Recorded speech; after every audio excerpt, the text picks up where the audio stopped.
برشلونة يعزز صدارته للليغا بمباراة دراماتيكية، مباراة كان ممكن برشلونة يضيع بها 3 نقاط ويعطي فرصة للريال يرجع ينافس من جديد على الليغا. صراحة المباراة ولا أسوأ من السيء بالشوط الأول من ناحية الدفاع، من ناحية الهجوم. صراحة عندك اليوم إنيجو مارتينيز، كوبارسي، عندك جيرارد مارتي، هذا الشيء وذبابا برشلونة ما يفيدنا. هذا اللاعب يعني لا دفاعي لا هجوم، ما تعرف شنو يعني جايبين على برشلونة، ما أعرف صراحة.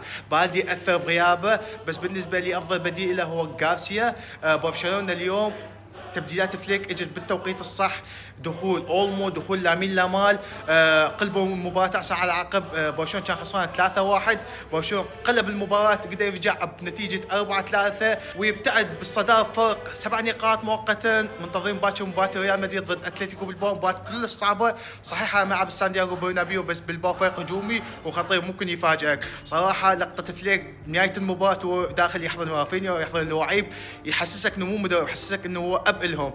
بالتوفيق لبرشلونه، وهارد لك للفريق الكتالوني، وفيس كابالسا.